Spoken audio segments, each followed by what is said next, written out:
Hello दोस्तों, मैं हूं अंबुज। स्वागत है आप सभी का डिफेंस एंड डिप्लोमेट्स पे। तो दोस्तों, आज हम फिर से चर्चा करेंगे अमेरिका के विषय में, फिर से चर्चा करेंगे नाटो के विषय में। ऐसा मैंने एक दिन सेशन किया था कि क्या नाटो में फूट पड़ गई है।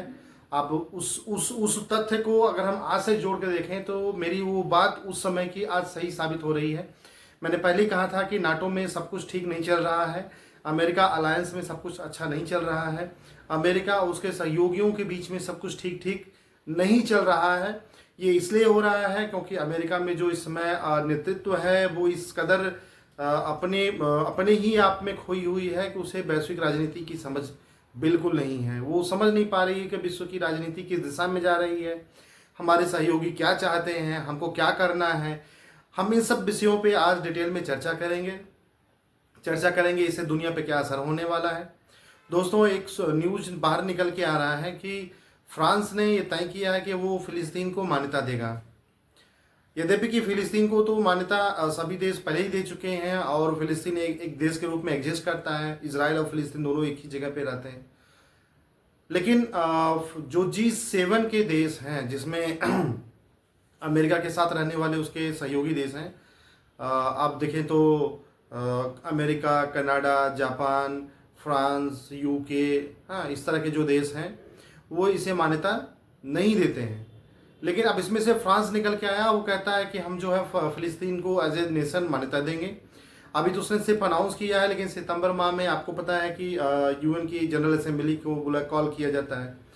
तो उस जो मीटिंग रहेगी जनरल असेंबली की, उसमें जो है फ्रांस ऑफिशियली अनाउंस करेगा पूरी दुनिया के सामने, यानी कि वो G7 से बगावत कर रहा है।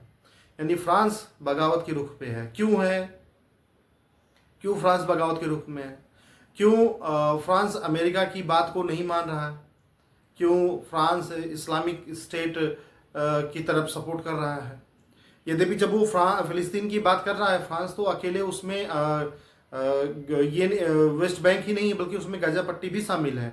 उसने बाकायदा जो नोटिस निकाली है, उस नोटिस में फ्रांस की सरकार की तरफ जो नोटिस आई है उसमें कहा गया है कि हम गाजा पट्टी में जो लोग हैं उनको ये चाहते हैं कि वो हथियार रखें, जो बंदा का उन्हें छोड़ दिए और वहाँ फिर से लोगों को बसाई जाए, क्योंकि वहाँ पे जो लोग हैं, जो नागरिक हैं, वो भूखों मर रहे हैं, कुपोषित हो रहे हैं, अमानवीय व्यवहार उनके साथ हो रहा है, उनके सब मानवीय सहायता पहुँचाई जानी चाहिए।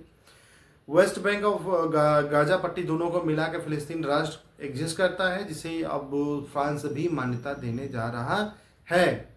अब ऐसा मैं क्यों कह रहा हूँ कि फूट है, मैं ऐसा क्यों कह रहा हूँ कि फ्रांस और नाटो और अमेरिका में सब कुछ ठीक ठीक नहीं है। अभी आप यूक्रेन वाले मसले पे देखें कि यूक्रेन वाले मसले पे अमेरिका जब बोला कि हम हथियार नहीं देंगे, चूंकि सबसे ज़्यादा खर्च हम करते हैं, तो फ्रांस ने कहा कि कोई बात नहीं है, हम लोग देंगे मिल के।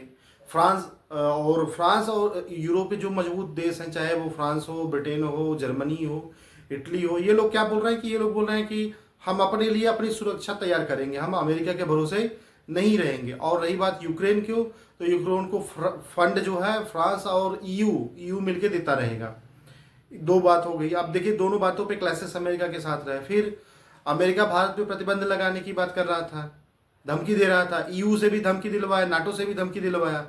इसके बावजूद भी ब्रिटेन बुलवा के फ्री ट्रेड एग्रीमेंट करा लिया। तो आप समझ लीजिए। और जब मैं उस दिन भी चर्चा किया था G7 की मीटिंग में, इमैनुअल मैक्रोन ने ट्रंप की चुटकी ली थी। यानी कि एक जो सुपर पावर देश है, उसका जो सबसे बड़ा नेता है, उसका भरे मंच पे विश्व समाज के सामने मजाक उड़ाया जा रहा है, उसकी तौहीन की जा रही है। वो सिर्फ इसलिए है कि वह व्यक्ति इस योग्य नहीं है कि उस पद पे वो बना रहे। मैं बार बार कहता हूँ कि राजनीति आज के समय में जो है वो बिल्कुल भी ऐसा हो गया कि कोई भी भीड़ तंत्र में चुन के आ जाता है, पर कोई भी राजनीति को समझ नहीं पाता है। उसको हर कोई व्यक्ति राजनीति के लिए नहीं बना है, उसके लिए बड़ी समझ और धैर्य की जरूरत होती है। अब ये फ्रांस के मसले पे अमेरिका में पूछा गया है, तो उनके विदेश मंत्रालय और से भी और ट्रंप भी पूरी तरह से बिखरे हुए हैं। फ्रांस को उल्टा सीधी बातें कह रहे हैं। क्या ये ठीक है? यही व्यवहार किया जाता है अंतर्राष्ट्रीय संबंधों में, यह आचरण दिखाया जाता है। दूसरा, अगर वो कह रहा है, फ्रांस कह रहा है कि वो फिलिस्तीन को मान्यता देगा, तो आपने ऐसी स्थिति ही क्यों लाई कि फ्रांस जो है फिलिस्तीन को मान्यता देने के लिए विवश हो गया, यानी आपका बगावत कर रहा है। आपको याद होगा दोस्तों, ऑस्ट्रेलिया ने कुछ सबमरीन और जहाज खरीदने का कॉन्ट्रैक्ट दिया था फ्रांस को, जिसे बाद में ब्रिटेन और अमेरिका ने मिलकर उसे तोड़वा दिया था उस कॉन्ट्रैक्ट को, और अपनी जहाज़ अपने सबमरीन ऑस्ट्रेलिया को बेचे थे। उस समय भी, ये तकरीबन 3-4 साल पुरानी बात है, उस समय भी फ्रांस और अमेरिका के बीच में काफ़ी तलखी आई थी। तलखी आज फिर से बन पड़ी है, क्योंकि अब ये इस फिलिस्तीन को मान्यता देना मतलब कि इजराइल को चुनौती देना है। इजराइल भी नाराज है, अमेरिका भी नाराज है।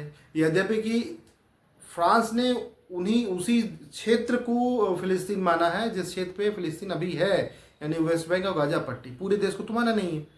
और उसका ये कहना है कि भाई जो हमास है, जो अगर हमास हथियार उठाता है तो आतंकवादी संगठन है, हथियार छोड़ देता है तो सिविलियन है। हर सिविलियन को सुधरने का, पलने फूलने का मौका मिलना चाहिए। तो ये बात फ्रांस कहता है। दरअसल फ्रांस जो कह रहा है, ये मास्टर स्ट्रोक है फ्रांस का। फ्रांस कहीं ना कहीं वो ट्रंप को चुनौती दे रहा है, ट्रंप की बातों को काटने का प्रयास कर रहा है, क्योंकि जो इस समय अमेरिका की लीडरशिप है उसे न तो फ्रांस पसंद कर पा रहा है, न तो दुनिया पसंद कर पा रही है, और वो लीडरशिप खुद अमेरिका भी नहीं हजम कर पाएगा। मैं बता रहा हूँ, ये 4 साल अमेरिका के लिए बड़े ही भयावह होने वाले हैं। अब आने वाले दिनों में देखते हैं इस संदर्भ में क्या नई समाचार आती है। यद्यपि जहां इजराइल और अमेरिका नाराज है, वहीं जो खाड़ी देश और इस्लामिक देश के लोग हैं उन्होंने फ्रांस का स्वागत किया है।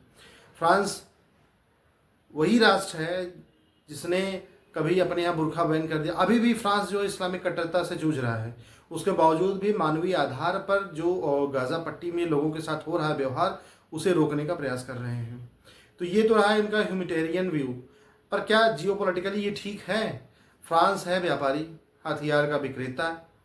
फ्रांस सीरिया और उसके अगल बगल फ्रांस की कभी बहुत डोमिनेंट हुआ करता था, जॉर्डन में भी उनका डोमिनेंट हुआ करता था, पर अभी वो स्थिति नहीं रही है। तो फ्रांस अपनी इमेज को रिबिल्ड कर रहा है, वो किसी का पिछलग्गा बन के नहीं रहना चाहता। वैसे भी फ्रांस जो है इंटरनेशनल जो ये सिक्योरिटी काउंसिल है परमानेंट यूएन का, उसका परमानेंट मेंबर है। तो फ्रांस को किसी का डर तो है नहीं। वैसे भी फ्रांस जो है एक विकसित राष्ट्र है। वो यद्यपि कि उसके यहाँ घरेलू कुछ राजनीति हैं जो फ्रांस के इंटरनेशनल पॉलिटिक्स को इम्पैक्ट करती हैं, पर अभी की जो स्थिति है बिल्कुल क्लियर है, स्पष्ट है। फ्रांस और अमेरिका में सब कुछ ठीक ठीक नहीं है, वैसे जैसे अमेरिका और भारत में सब कुछ ठीक ठीक नहीं है, वैसे ही जैसे ब्रिटेन और अमेरिका में सब कुछ ठीक ठीक नहीं है, वैसे ही जैसे जापान और अमेरिका में सब कुछ ठीक ठीक नहीं है। दोस्तों, अब आप देखिए जो अमेरिका का नेतृत्व है वो किस तरह से अपने दोस्तों को खुद से अलग करते जा रहा है। जापान नाराज, फ्रांस नाराज, यूके नाराज, इंडिया नाराज। इंडिया से संबंध बनाने में अमेरिका को पिछले 25-30 साल की मेहनत करनी पड़ी। तमाम सैंक्शन रूस पे लगाए, फिर भी अमेरिका को इंडिया को छूट दिया गया। ईरान पे लगाए गए, फिर भी इंडिया को छूट दिया गया। इंडिया के साथ तमाम टाई अप किए गए, कॉन्ट्रैक्ट किए गए। इसमें जो है क्लिंटन, इसमें आपके बुश, इसमें आपके ओबामा, सब ने बहुत महत्वपूर्ण भूमिका निभाई। पर ये ट्रंप का जो ये दूसरा कार्यकाल है, ये पूरी तरह से दोनों के संबंधों को बिगाड़ के रख दिया है। देखते हैं कि अभी संबंध कितने बिगड़ते हैं, अमेरिका के कितने रिश्ते और टूटते हैं, अमेरिका किन किन पे नाराज होता है, किन किन का नुकसान करता है, गल्फ पॉलिटिक्स किस तरह से चेंज होती है, इस पर हम नज़र बनाए हुए। कोई नया अपडेट आता है आपके साथ चर्चा करेंगे, तथ्य आपके सामने रखेंगे। आप हमारे वीडियो को देखिए।